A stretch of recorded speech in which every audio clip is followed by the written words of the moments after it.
Cassie from Keller Williams, and we are coming at you with this month's market report. Remember, these are always lagging, so all these numbers are based on June, even though we're reporting them in July. You can also see these reports on our Instagram channel located at @myfloridagoodlife, and that's our Instagram handle, @myfloridagoodlife. So all these numbers are there. I look at the numbers every month to determine whether my listings are priced correctly or not. And so this is something that we do as a process. And I thought this whole year, because it's kind of a wonky year, I would just share those with you. So that's basically what this is. Keep in mind that we're kind of in 4 different markets right now. If you were to divide up the Northeast, the Northwest, the Southwest, and the Southeast of the country, there's actually 4 different markets going on. Even within the state of Florida, there's always a fluctuation on the market. Miami market is not the same as Central Florida, and Central Florida is not the same as Jacksonville. Okay, so just know that. And ideally, when it comes to your home, trying to get a value on your portfolio, that's when we get into the nitty gritty of the market that's in your actual neighborhood. So what we know is that 55 and up neighborhoods are always in a different market than everybody else. They have their own market and their own behavior. So these numbers are based on county-wide numbers, but within that, you've got to get into each individual neighborhood. So if you're actually interested in what your neighborhood's doing and how your house is performing, then it's just as easy as getting in touch with me, replying to this email, and I'm happy to do a more customized number on you. And then as usual, we'll send you at the end of the year our yearly review of, what's looking like in what's your property showing up as having a range value of based on the sales. So we send that out we try to do it every December. It gets to you around December, January of every year. So let's get into it. This is for Orange, Lake, and Seminole counties. So that's Orange County, which includes like Orlando, Ocoee, Winter Garden, Gotha, Windermere, and Winter Park, and then we get into Seminole County, so Lake Mary, Longwood, Sanford, and then Lake counties is like Leesburg and some of Claremont. So that's all Lake counties. Our average price, if you can believe it, because I remember when these were a lot lower, is $489,000. The average price is $489,000, and that's a 6% increase. So what I have consistently seen this entire year so far, and I'm in month number 7, is that our prices have gone up on an average of 6%, even with a slower market right now and with higher inventory. So our average days are about the same. They've been around that 54 to 60 mark. So we're at 54 days on the market, and our closings are down from last year about 16%, and our inventory is now up to 10,000 homes on the market. I believe we had 8,000 last time I reported this. So we're increasing our inventory. Houses are not selling as quickly, but they are selling for more than they did last year. So if you're waiting for interest rates to drop any lower than 5 or 5.5%, it's just not going to happen. That was in reaction to a tragedy, which is the market in 2008. So they had to do that because we had so many houses. We had to practically pay people to buy houses for a while.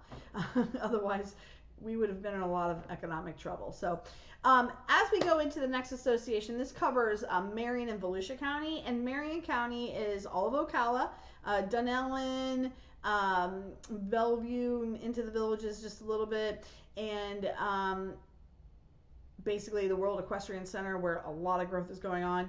And then Volusia County, which is like Daytona and DeLand area. So the average price there is a little lower than Orlando. It's $353,000 with a 7% decrease from last year, which I find very interesting, right? Median days on market's about 50 days on the market. So they're not on the market as long, maybe because the price is a little lower, who knows. The inventory is up about 48%, and they're holding it around 2,400 homes on the market.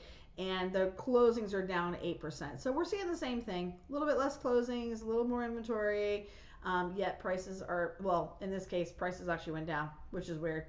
We'll see what happens next month, because that's an anomaly. So as we go into Osceola and Polk counties, that's going to include Kissimmee, St. Cloud. Polk County is basically part of Davenport, part of Lakeland, Winter Haven, Lake Wales, that kind of thing, Haines City. And typically, when you lined up the counties on where the most expensive homes are, it's usually like Seminole's the most expensive, then Orange County, then Osceola County, and then Polk County. So once upon a time, Polk County, you could get more bang for your buck. I still believe that, and because it is true, it's like out from the center of Orlando, so it tends to be a little bit less money. So my suspicion is that the $432,000 average price that you find in Polk County is likely due to a lot of the new construction out there, because a lot of new construction is building in some of those less developed areas. So that's why we're seeing lots of new construction in both Marion County and Polk County and Lake County. Seminole County, you're pretty much have to like tear something down and build something. And Orange County, I think we have like about 1,000 acres or something, some small number amount. So we're going to get to that point too in Orange County, where you'll have to take something down to build something. But definitely in Osceola and Polk, there's a lot more elbow room as far as new construction. So I think that that price sometimes reflects the fact that there's just a lot of new construction in that area. So yeah, I think your resales are a little bit more reasonable than that. And then as we get into the Space Coast now, Brevard County Space Coast is over near Cocoa Beach. There's a lot of opportunity there with the space companies expanding. And pretty much anywhere within a 20-minute drive to the Space Center, Kennedy Space Center in Titusville, that's a good measure for people that are working there.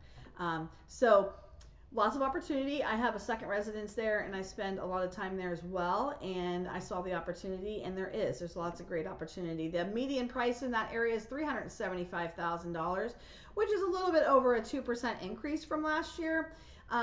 And then there's about 4 months of inventory on the market, so it's still kind of a seller's market. Over there, it's not. It's a different little market over there. Let's put it that way. Brevard County is different. And there's an 11% decrease of closings. So we're kind of seeing the same thing across all our general areas. We have a decrease in closings. We're having a little bit more inventory. But your investment, if you've invested in a home and you're kind of waiting it out, the prices are continuing to go up. So if you're looking to buy, sell, or invest, or have a friend looking to buy, sell, or invest, please share our name. We're a family-owned business. We have a collective 50 years in the business. Personally speaking, I've been in the business for 14, and we would love the opportunity to help you. So find us on Instagram. All these numbers and reports are done monthly on our Instagram channel, and it's at My Florida Good Life. And I hope you get through this July without melting. I have long sleeves on because inside I like to pretend it's December all the time. So, and I wish you well. Have a great rest of your summer, and I'll check in with everything in August. Thanks for listening this far.